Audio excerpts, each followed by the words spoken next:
Everything went exactly how I anticipated to go.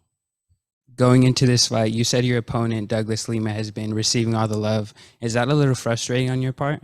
Or, No, I haven't because I don't really pay attention to what's going on his end. Just worry about my energy. and you said with the victory, you plan to prove that you're championship material. What does that mean to you exactly? Um, Douglas Lima is like a gatekeeper. So if you could beat a guy like that, it shows, your worth. And last one for me, I've been seeing a lot of hashtag Rasta time. Can you just explain that to me and maybe some other people who don't know what Rasta time is? Rasta time, you gotta see it. Rasta taking over. You know it already. The dreadlocks, everything, the heart, the vibes. So it's my time.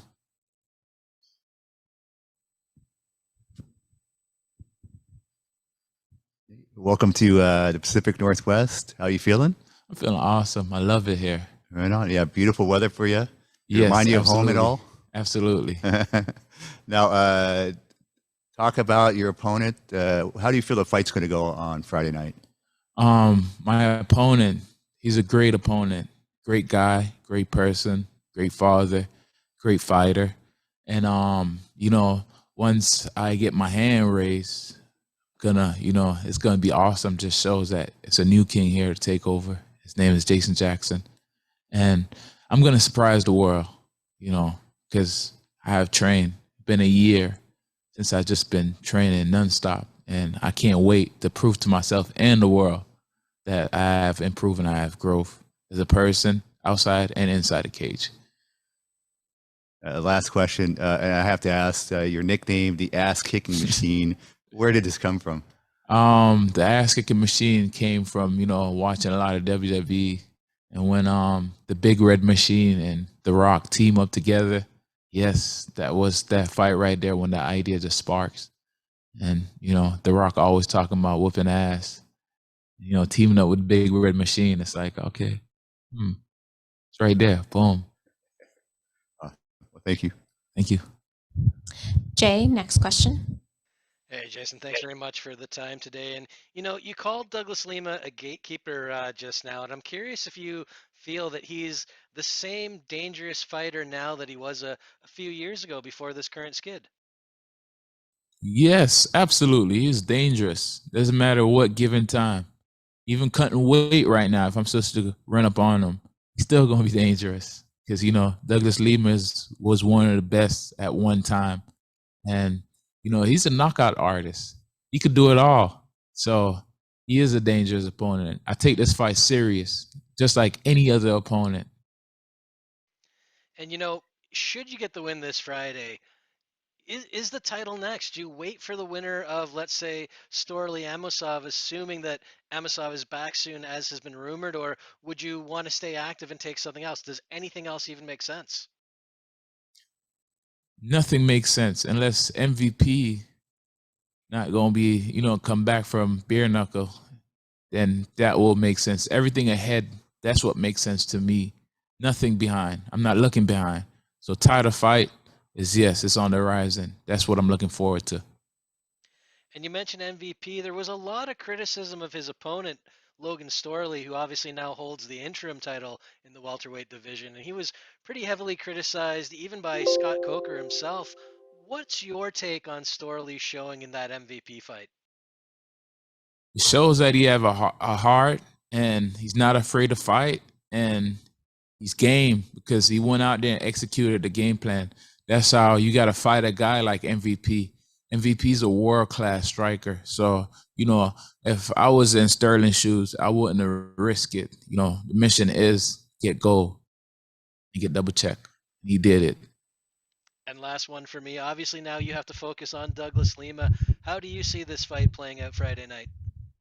Get my hand raised, because I could tell you I'm going to knock him out and I might end up submitting him. I could tell you I'm going to submit him, I might end up getting a unanimous decision. But one thing I could tell you, I'm going to win because everything in my bones, win, no matter what. Even if it's one eye, one leg, whatever it is, winning. All right. Well, best of luck this Friday. Thanks very much for the time. Thank you. Santiago.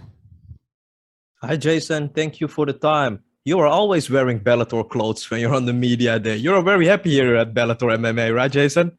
Yes, Bellator gave me my start, so I'm very grateful for everything and any opportunity I get to represent. I'm going to represent Bellator.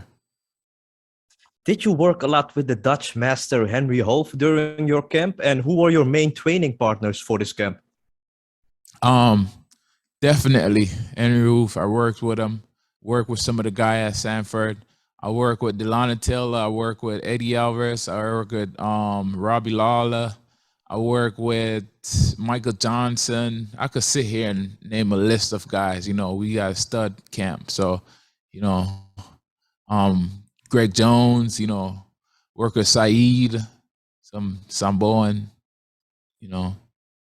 So it's a lot of good people we have in our camp to pick and choose from, fighters to pick their brain. So go down the roster, people.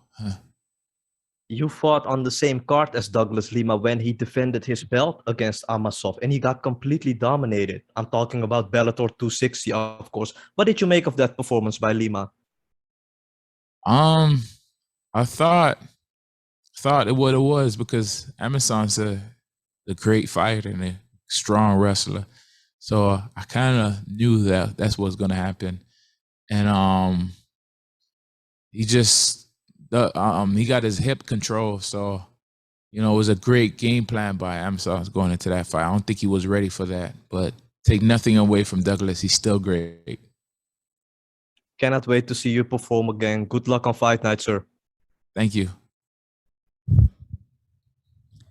Jason? Yes. Hey, Jason, how are you? Hey, I'm doing awesome. Jason, obviously a proud Jamaican descent you are, and it seems like the Jamaicans are starting to take over MMA with Aljamain Sterling and yourself. What would it mean for you to get a Bellator title shot and maybe get a potential card and bring another MMA title back to the island? That's the mission since day one, and I'm not going to let anything deteriorate me from getting that done. So I'm looking forward to that, and I have spoke with Mike Hogan at one point about doing that, and he is excited about the idea. So hopefully we can execute it. What makes the sport of MMA so perfectly fit with the Jamaican culture? We're a great athlete.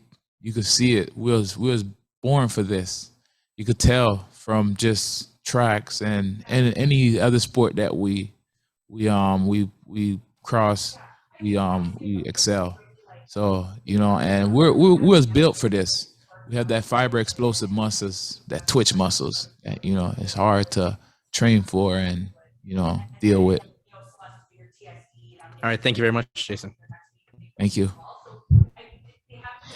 Kobe, next question. Hi, Jason. Kobe from the Pro Sports Podcasters. Good to meet you, buddy. How you doing, sir? I'm good, man. I'm good. St. Anne's Parish, represent here. Now, yeah. All right. Yeah. Now, I want to. That's right. I want to talk to you. You've been slaying Bellator legends. You think this win makes you a legend yourself? Should I answer this question in Patois or you want me to go try to speak English? Because I'm not really good at speaking English. You know that. Yeah, we have someone the best thing right now. Beat up them on there and just, collect a check them and cash them, man, and represent for the island. That we're going up to the top. Now I'm gonna stop. So now I consider myself as a legend now. Because legend, some people said I'm old, so I call myself an icon right now if I'm beating up volleyball legend. But yeah, man. Nice. And what's the grassroots level in Jamaica right now for MMA? Right now the sport kind of look a bit new right now to everybody, but it definitely needs some development. And once we finish with my career in MMA, definitely I got go down there and set up something where we can get the kids them and the youth them involved. Get whole heap of visa, bring them on them come off fire. You know what I say? Yeah, man. Nice. Looking forward to Friday, man. All right, big ups. Yeah. Josh, last question. Yeah, hi Jason. This is Josh with All Sports or ASAP Sports Network. How you doing? Doing awesome. Awesome. That's good to hear. So I wanted to immediately start off with asking for you. So in a hypothetical, say you come home with the W this weekend and you're ranked at just right in the top 5, right there next for a title shot. How soon would you want to push for a title shot following this? Well, it's out of my control after I win this fight because I already told that, you know, they trying to unify the interim title and the champion. And only way this could happen soon, unless the fight happen and the last day of a weigh-in, somebody get hurt, and I'm like, hey, Jason Jackson's here, willing to cut that weight and get in there within less than 24 hours, I would do it. That's the only way I can see myself making it happen. But other than that, it's out of my control until Mike Hogan or Scott Coker said, Jason, it's you. Very true. Very true. And then a question I always like to ask fighters to kind of pick their brain. Because with fighters, when they fight, they look for either legacy, they either look for the fame or money or to provide simply. What's kind of your ambitions with becoming a fighter? Is it for that legacy purpose or, like example, to bring something inspiring back home to Jamaica? All the above. I want to have a good life just like every other fighter who make it. And I want to have a legacy. I want to win fights. And I love the sport as well. I love to fight. And, you know, I want to do it all. I'm not going to sit here and tell you that I don't want everything that comes with the sport. Because I do want, except for the fame, not too much into the fame, you know. But other than that, everything else, I want it. That's why I'm always on the hoodie, because I don't really care about the fame. That's what I love to hear. Thank you so much for your time, Jason. Good luck to you, man. Appreciate you. Thank you so much. That concludes our time with Jason. Thank you, Oh, Jason. man, that was quick.